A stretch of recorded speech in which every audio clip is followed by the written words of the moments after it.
Hi there, and welcome to Naturally Recovering Autism. I am your host, Karen Thomas, and I want to thank you so much for being here and being a proactive parent and getting the resources that you need to let your child live their most fulfilling and independent life possible. When my own son was diagnosed with autism, I was told to drug him and try behavioral therapies, and there was nothing else that we could do for him but manage his symptoms the rest of his life. But I didn't want to do that. Fortunately, my background in craniosacral therapy of now 30 years let me know that the brain can and does heal, but I didn't know that much about autism. What I did know is that I didn't want to just mask the symptoms with dangerous drugs. I wanted to find the causes and work with them naturally. And fast forward, it took me a decade and a lot of time and effort, but today my son is no longer diagnosable with autism after being told it could not happen. So I'm here to share with you valuable resources to save you the time and some of the expense that I had to spend to figure it out, and to help you let your child lead to their best results possible. Every child's level of recovery is different, but we know that children who couldn't sleep through the night are sleeping now through the night and happily. Their immune systems are now strong where they were once sick all the time. Children who were nonverbal and their parents were told they could never speak are now speaking. Children who were getting D's and F's in school are getting A's and B's. And those that were so anxious all the time and couldn't sit still and were uncomfortable in their own bodies are now calm and happy and relaxed. And they're leading fulfilling and independent lives with friends. This is what we want for our kids. So I'm here to share the resources with you so that you can get the best results for your child, the best possible. And you can start that right now with my free download of the top 7 foods to eliminate beginning today, of the top foods that are the most inflammatory and toxic that are contributing to those physical and behavioral symptoms of autism that your child is having. They're making his life uncomfortable. So you can get that right now at naturallyrecoveringautism.com/7 foods. And feel free to share that with anybody you know who would be interested. And I will also link to it in today's show notes. There's, of course, a lot more than diet, but this is something you could start doing today that will begin to reduce those symptoms. And I'm happy to share everything I can with you. So right now, let's dive into today's episode. Today's episode is going to be about homeschooling options, because I think that especially during the pandemic, this has become a big issue. But there are a lot of reasons why we might want to homeschool. I mean, of course, during the COVID-19 pandemic, many schools have become closed for safety reasons. And parents are feeling like their child being taught on a Zoom meeting isn't really enough of an education, but you also don't want your child to be exposed to unsafe environments. So, what are the options? And additionally, schools may require that a child undergo certain requirements that their parent does not agree with. Now, this can be a teaching style or a system that the school uses that you don't agree with, or really just doesn't work for your own child's learning needs. Or a school mandated vaccination might be there that you feel is unsafe for your child, and you don't want to have to do that, but they won't let your child go to school if they don't. So there are a lot of different reasons why a parent might feel it necessary to look for alternative educational options. And one of these is actually called homeschooling pods. So this isn't where you just have to homeschool alone, it's a pod. And I'll go into what that means. This offers a better solution for many parents because, especially if you choose to homeschool your child, but you might have to work a few days a week, so you don't have the option of being available 5 days a week and you need some help. Parents can trade off, because this is traditionally done with multiple families. Parents can trade off on days to teach and assist another parent on days that that parent might have to go and work outside of the home. And so your child is going to get educated and socialized from home with these homeschooling pods. They're also sometimes referred to as micro schools, and they began their popularity during the pandemic, but have really grown in widespread throughout the world. Students are able to learn better and they're learning together in homes. Now, traditionally, the number of children in a homeschool pod is about 3 to 10, and that can vary depending on the group of people you find to do it with, what's going on in your neighborhood. There are various things that are considerations. Now, again, it's sometimes 3 or 4 families that get together and organize it. And then you're brought together by parents, and then you can be taught by an accredited parent with a college degree or from a hired teacher, which is very common too. And a group of parents comes together to coordinate the local pod. So the pod is held in a home or it can be even held in an outdoor yard if the weather's good enough. And it can be rotated around from different households for whoever it might work best for that week as well. And so if one parent needs to work that week and another parent doesn't, or those couple of days, you can switch off on home so that your child has somewhere safe to be while you're at work, yet you can help the other parent on their days off and when they have to go to work. So the parents can trade off depending on their own individual needs and work schedules of their own. And this offers a lot of freedom in learning options, time, cost availability, also for improved education for children whose parents prefer not to be in public school, or maybe they're cast out if the parent doesn't comply with all of the school and government requirements and mandates that you really might deem unsafe for your child, and it's just not the best environment for them.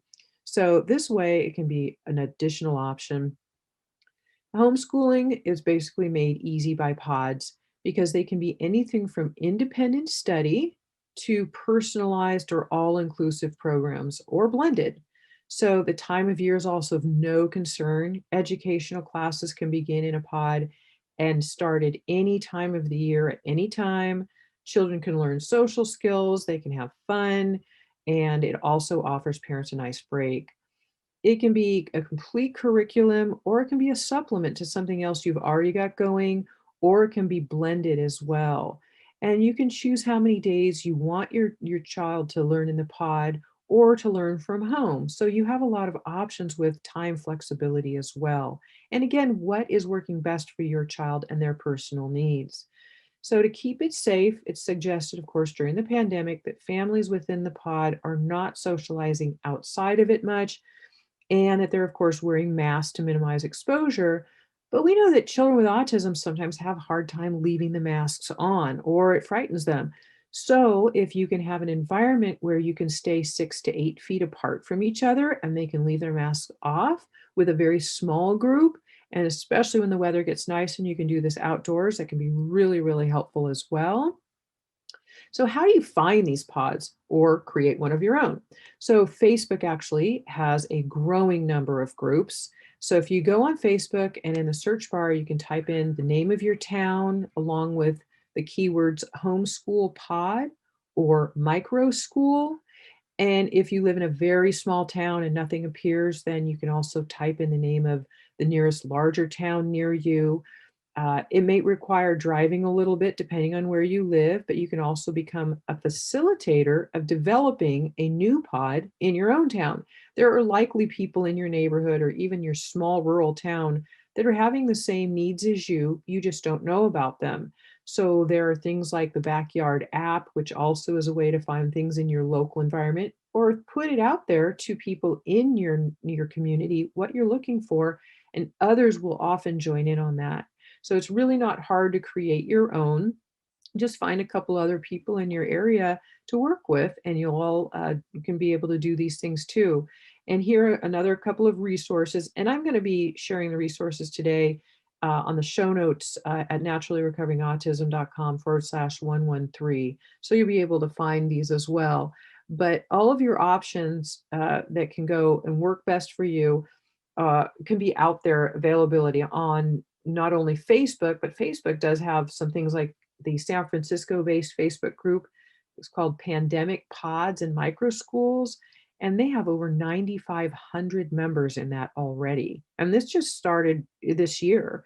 And in early July of 2020, the website called Selected for Families, again, I'll link to it in the show notes, launched to connect families with the professional teachers and tutors. There's another one called Schoolhouse, which provides a very, very similar service. There is learningpods.com, it's learning-pods.com, which is helping to organize pods for families around the country. So this can be really, really helpful for you. And again, telling them what you're looking for and what your particular needs are.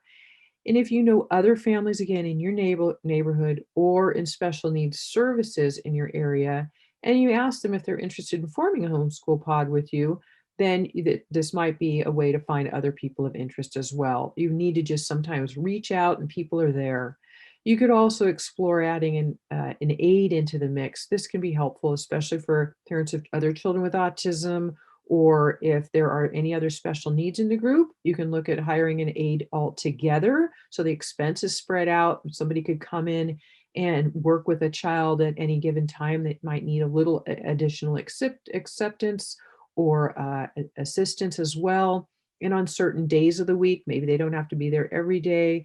And you can again work with what works best for you and your children in the group and the families. So it's really nice because it allows a lot of flexibility.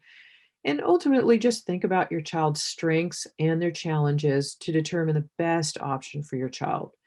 And you can discuss the options with your child's therapist, maybe a teacher, or anyone else who might really have some good insight to offer you to help you better understand how your child can maximize their potential from all of the existing options that can be the best for learning, supporting their special needs, and of course, with health and safety in mind for everybody.